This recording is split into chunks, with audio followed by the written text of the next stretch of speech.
Please help me welcome to the stage Cathy Fray. She's the North Auckland LMC midwife, best-selling parenting author and founding director of this wonderful conference.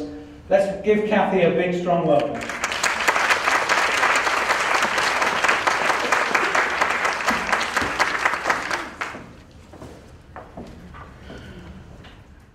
Huge welcome to the Symposium of Maternity Carers New Zealand, an inaugural conference on integrative maternity healthcare. As the founding director of SOMCANS, it is my true joy to see you all here today. For me personally, this is literally a dream come true.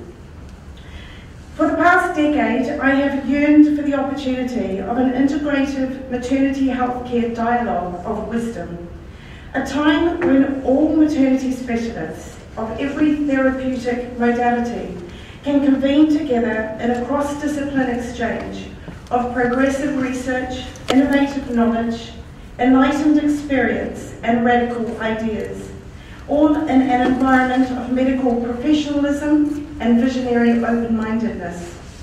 And here finally we all are today, as pioneers into a time in the future when the medical, holistic, traditional, contemporary, mainstream and alternative all routinely respect how they complement each other as a united revolution of cohesive evolution to create the ultimate and best maternity healthcare.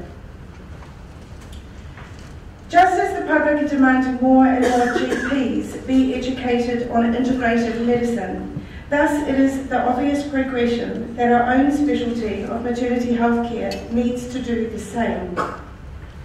For hundreds of years, midwives particularly have utilised naturopathic therapies during the antepartum, intrapartum, postpartum and neonatal periods, though in the West this has traditionally become somewhat of an underground activity. But today, for expectant women, along with their oftentimes healthy lifestyle approaches, many want integrative medicine as mainstream to their childbirth journey, especially because birth is fundamentally both a science and a heart-based experience. Women, and commonly their partners too, are strongly desiring an integrational blending of modern obstetric medicine with traditional naturopathic therapies, for they desire a healthcare approach that focuses holistically on the whole woman-baby dyad, physically, socially, psychologically, emotionally, and spiritually. That although modern medicine talks of the body naturally seeking homeostatic equilibrium, the reality is that the training of our hospital doctors focuses its teaching on pathophysiology, not wellness.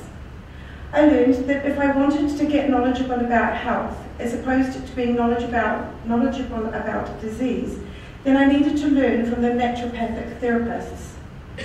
I discerned we don't really have a healthcare system, we have a disease care system.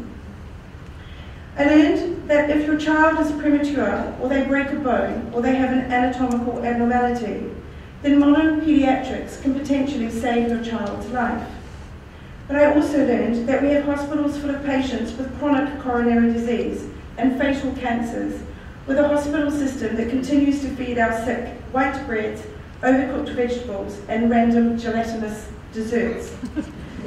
How can our healthcare system remain so nutritiously dumb?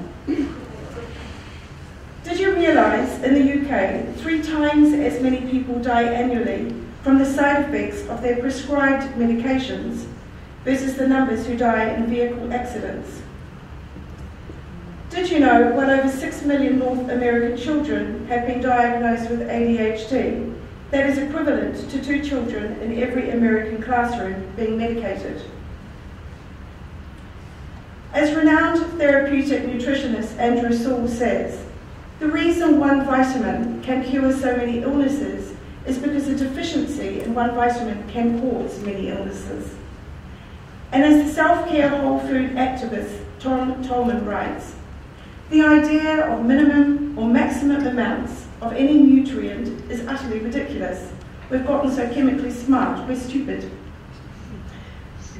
Additional to all the physiological disease is the rampant psychological disease.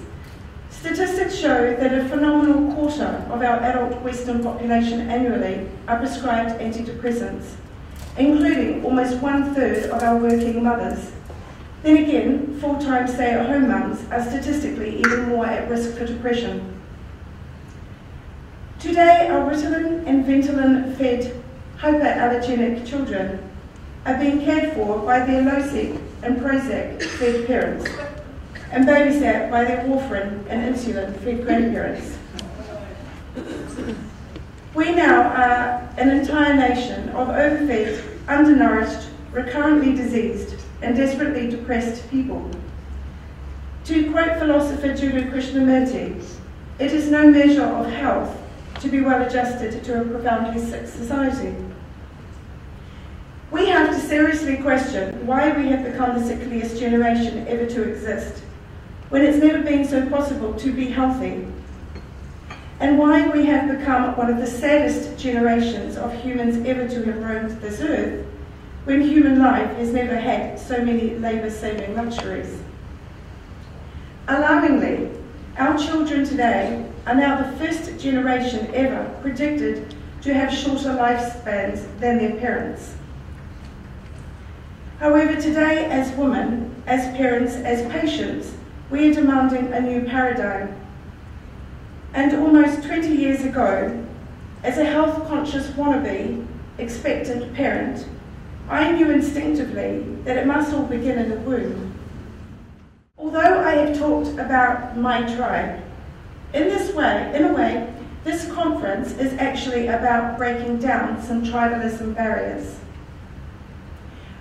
What we need to do in maternity care is expand our circle of those whom we wish to seek knowledge from, to break down the blockades that divide us and the tribalisms of collegial academia ideology. Our society, with its free speech, open inquiry and rational debate, does tend to push us in a moral direction, in particular the whole undercurrent of what we call humanism, which almost makes it sound banal and boring and trickily nowadays, simply because it has become second nature to us. But over the entire course of human history, our current social freedoms would have been radical ideas. Today's enabling of autonomous self-determination and independent liberty is improving our capacity for broad spectrum thinking. And this, together with our more rational, tolerant ethos, is, I believe, making us more holistically minded than ever before. But we still need to stop respecting only empirical scientific evidence, such as the double-blind trial, because we know now it has defective capacities to quantify a human's triadic well-being of body, mind, spirit. If we are to build a truly integrated maternity healthcare system, what we must strenuously avoid is demonising another modality of practice therapy, treating them as some ostracised unequal.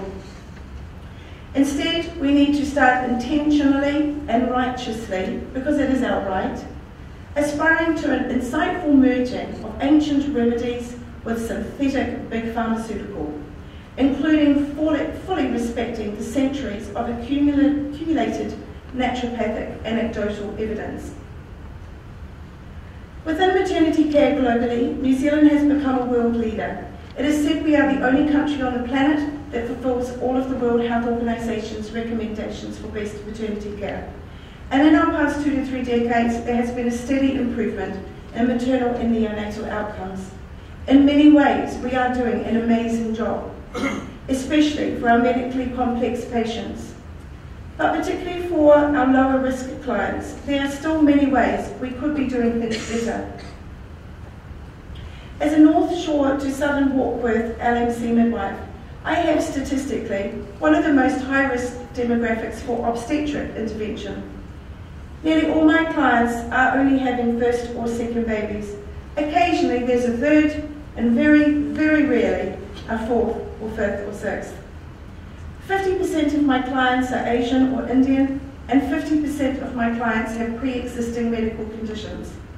And my clientele's average age is early to mid-30s. Yet somehow, Only a little more than 10% of my clients have inductions, and only around 15 to 20% have C-sections.